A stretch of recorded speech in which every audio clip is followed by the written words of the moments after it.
శ్రీ గురు గణేష్ మేధా దక్షిణామూర్తి సహిత శ్రీ బాలాత్రిపురసుందరై నమః. సనాతనం ప్రేక్షకులకు శుభోదయం. మహాలయ పక్షాల్లో ఈ పితృపక్షాలలో చేసేటువంటి తిలతర్పణాలు కావచ్చు, శ్రార్థ విధులు కావచ్చు, వీటికి సంబంధించి ఇప్పటికే మనం 2 వీడియోలు చేసుకుని ఉన్నాం. చాలామంది ఫోన్లు చేస్తున్నారు, వాళ్ళకు ఉన్నటువంటి సమాధానాలు కూడా నేను స్వయంగా తీరుస్తున్నాను. ఇటువంటి ధర్మ సందేహాలకు సంబంధించి ఎప్పుడైనా సరే ఉదయం 10 నుంచి 6 గంటల లోపుగా మీరు ఫోన్ చేసినట్లయితే కనుక నేను అందుబాటులో ఉంటే వెంటనే నాకు ఇస్తారు, లేకపోతే మీ ఫోన్ నెంబర్ నోట్ చేసుకుంటారు. నేను అందుబాటులో ఉన్నప్పుడు మళ్ళీ తిరిగి మీకు కాల్ చేసి మీ సందేహాన్ని తీరుస్తారు. అయితే నవరాత్రుల లోపే ఇటువంటి సందేహాలు ఏమన్నా తీర్చుకోండి. నవరాత్రుల్లో నేను నవరాత్రి దీక్షలో ఉంటాను కనుక ఎవరికి సమాధానం చెప్పడానికి నాకు అవకాశం అయితే ఉండదు. అయితే ప్రస్తుత వీడియోలో ఉన్నటువంటి నేను చెప్పదలుచుకున్నటువంటి అంశం ఏంటంటే, చాలా వరకు ఈ పితృపక్షాలకు సంబంధించి సందేహాలు అడుగుతున్నటువంటి వారు ఆడవాళ్లే అడుగుతున్నారు. అసలు స్త్రీలు ఇందులో నిమిత్త మాత్రులు, ఇవన్నీ కూడా మగవారికి సంబంధించినవి. ఎన్నడూ లేనటువంటి విధంగా ఈ సంవత్సరం పితృపక్షాల్లో పితృకార్యాలు చేసి తీరాలి అనేటువంటి ఉత్సాహం బయలుదేరింది. ఇది సంతోషకరమైనటువంటి అంశం. ఈ ఉత్సాహానికి కారణం సోషల్ మీడియానే, అందులో సందేహం ఏమీ లేదు. అయితే చెయ్యాలి అనుకోవడం తప్పు కాదు. మా వారు చెయ్యట్లేదు కనుక మేమే చేస్తాం అనేటువంటి స్త్రీల సంఖ్య ఇందులో ఎక్కువగా కనబడుతోంది. మాకు జ్ఞాపకం పెట్టుకోండి దయచేసి, ఇది పురుషులకి సంబంధించింది, ఆడవాళ్ళకి సంబంధించినటువంటి కార్యక్రమాలు ఇవి కావు. ఇప్పుడు ఆడవాళ్ళు రోజు స్నానం చేసేటప్పుడు కాస్త ఏదో అంత పసుపు తీసుకొని మొహానికి రాసుకొని చక్కగా స్నానం చేస్తారు. మంచి ఛాయ కలుగుతుంది, ఆరోగ్యానికి మంచిది. కాళ్ళకి పసుపు రాసుకుంటారు, సౌభాగ్య సూచకం, ఆరోగ్యానికి మంచిది. ఈ పసుపు వినియోగం పురుషులకి లేదే. అదేమిటండి, ఆడవాళ్ళు రాసుకోవాలా, మగవాళ్ళు రాసుకోకూడదా అని మగవాళ్ళు రాసుకోవడం మనం చూస్తున్నామా? అంటే కొన్ని విధులు ఆడవాళ్ళకే ఉన్నాయి, కొన్ని విధులు మగవాళ్ళకే ఉన్నాయి. అట్లానే ఈ తిలతర్పణాలు, పితృపక్షాల్లో చేసేటువంటి విధులు, పితృదేవతా సంబంధమైనటువంటి ఆరాధనలు, ఇవన్నీ కూడా కేవలం మగవారికి మాత్రమే అధికారం. స్త్రీలకు ఇందులో పెద్దగా ప్రవేశం లేదు. వారికి సహకరించడం వరకే మీరు చేయవలసినటువంటి విధి. కనుక మా వారు చేయట్లేదు, మీరు ఏమీ కంగారు పడకండి. మొట్టమొదట మీలో ఉన్నటువంటి భయాన్ని వదిలివేయండి. చక్కగా రుచికృత పితృస్తోత్రం అని చెప్పి మనం గతంలో చెప్పుకున్నాం. అది అందరూ పారాయణ చేసుకోవచ్చు, సర్వులు పారాయణ చేసుకోండి. కాకపోతే దాంట్లో కూడా మగవాళ్ళు చేస్తేనే మంచిది.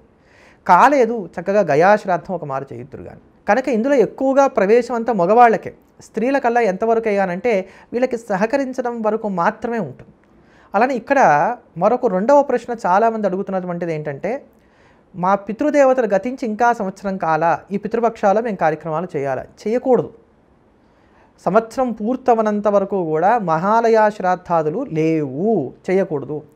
సంవత్సరం పూర్తయ్యే లోపు గయలో పిండ ప్రదానం చేయకూడదు. గతించినటువంటి వారికి సంవత్సరం పూర్తయ్యేంత వరకు, ఏటి సూతకం పూర్తి కానంత వరకు మీరు ఏదన్నా పుణ్యక్షేత్రాల్లో కార్యక్రమాలు చేయడం అనేది లేదు. ఇవి బాగా జ్ఞాపకం పెట్టుకోండి. మరొక మాట ఇక్కడే చెప్తున్నాను. చాలామంది ఈ మధ్యకాలంలో ఏం చేస్తున్నారని అంటే కనుక, ఎవరైనా చనిపోయినప్పుడు ఆ అస్థికలు తీసి పక్కకు పెడుతున్నారు విడిగా.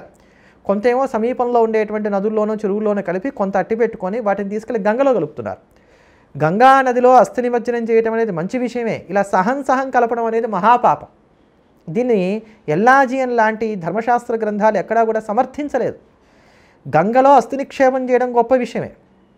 అట్లా అని మన ఇంటి దగ్గర ఉన్నటువంటి కృష్ణానదో, మన ఇంటి దగ్గర ఉన్నటువంటి గోదావరి నదో, తుంగభద్రా నదో ఇవేమి తక్కువ కావండి. ఆయా తీర ప్రాంత వాసులు ఆయా నదుల్లో వాటిని నిమజ్జనం చేయడం వలన ఎవరైతే చనిపోయినటువంటి వారు ఉన్నారో వారికి సద్గతులు కలిగి తీరతాయి. ఇందులో సందేహం ఏమీ లేదు. అంతే తప్ప ఇక్కడి నుంచి ఫ్లైట్ వేసుకుని అక్కడికి వెళ్ళి మళ్ళీ అక్కడ అస్థి నిమజ్జనం చేసి ఇక్కడికి వచ్చి మేము గంగలో కలిపేసి వచ్చాము, బాగుంది. కానీ నువ్వు వెళ్ళావు, ఎక్కడికి వెళ్ళావు? నీ యొక్క పొలిమేర దాటి వెళ్ళావు. ఎలా దాటుతావు పొలిమేర? ఈ దశదిన కర్మ జరిగేంత వరకు పొలిమేర దాటకుండా దాని లోపల ఉండి చక్కగా నిత్యం చేయవలసిన కర్మలన్నీ చేయాలి. అది ఎట్లా సాధ్యం? మనం ఇట్లా వెళ్ళిపోతానంటే సరే, దశదిన కర్మలు అయిన తర్వాత ఎప్పుడో వెళ్ళి నేను గంగలో అస్థి నిమజ్జనం చేస్తానండి అనేట్లయితే అంతవరకు కూడా దాన్ని ఎవరు ముట్టుకోవడానికి లేదే. దాని భూమిలో పాతి పెట్టాలి. దానికి కుక్కలు లాంటివి వాసన చూడకూడదే. ఈ మధ్యలో గ్రహణం లాంటివి రాకూడదే. దానికి బోల్డ్ నియమాలు ఉన్నాయి. ఎవరికైతే మైల లేదో వాళ్ళు ఎముక కనుక ముట్టుకున్నట్లయితే వాళ్ళకి ఏడాది వరకు ఆశోచం ఉంటుంది. ఒక్కసారి ధర్మశాస్త్ర గ్రంథాలు చదవండి ఇవన్నీ కూడా. అందుకని చెప్పని ఇక్కడ ఆర్భాటాలకు పోకండి, భక్తితో చేసుకోండి, శ్రద్ధతో చేసుకోండి ఇటువంటి కార్యక్రమాలన్నీ కూడా. ఇవన్నీ జ్ఞాపకం పెట్టుకోవాలి. అలానే కమర్షియలైజ్ అయిపోయినాయి ఇవాళ రేపు పితృపక్షాలు కూడా. మీకు తర్పణం చేయడానికి కుదరట్లేదా, మీకు పిండ ప్రదానం చేయడానికి కుదరట్లేదా, ఆన్లైన్లో మాకు డబ్బులు కట్టేయండి. మేము ఫలానా క్షేత్రంలో మీ గతించినటువంటి పితృదేవతల పేరు మీద మేము చక్కగా పిండ ప్రదానం చేసేస్తాం, మేము తర్పణాలు చేసేస్తాం, మీరు ఇంట్లోంచి దండం పెట్టుకోండి. ఇది ఎంత మాత్రం చెల్లుబాటు కాదు. ఇప్పుడు మనం దేవతా సంబంధమైనవి చూస్తున్నాం.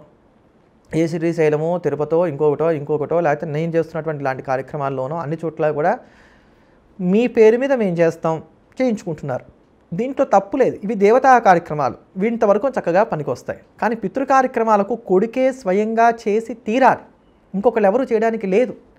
ఏదైనా కొడుక్కి ఆపద కలిగింది అంటే మంచంలో నుంచి లేవలేనటువంటి స్థితిలో ఉన్నాడు, అప్పుడు కూడా ఆయన ఇంటి దగ్గర ఒక బ్రాహ్మణ్ణి పెట్టి అతని పేరు మీద ఆ బ్రాహ్మణుడు చేస్తున్నట్టుగా కార్యక్రమాన్ని చేయించాలి.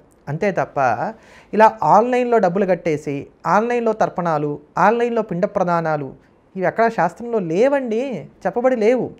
అంటే ఆన్లైన్లో దేవతా పూజలు మన శాస్త్రంలో చెప్పబడి ఉన్నాయా అని అడగవచ్చు. శాస్త్రం అందు ఏం చెప్పారంటే ఈ దేవతా పూజలకి సంబంధించి ఉదాహరణకి గంగా స్నానం చేయాలి. ఇప్పుడంటే మనకి ఇన్ని సౌకర్యాలు ఉన్నాయి, ఒకప్పుడు ఉండేవి కావు కదా.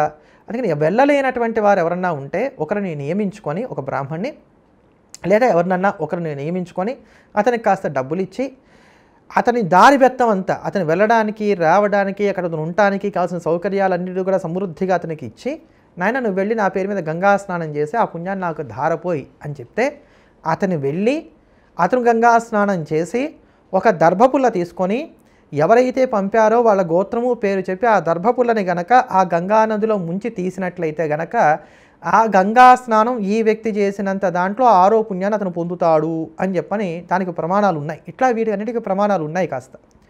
అట్లా పితృదేవతా కార్యక్రమాలకి ప్రమాణాలు లేవు.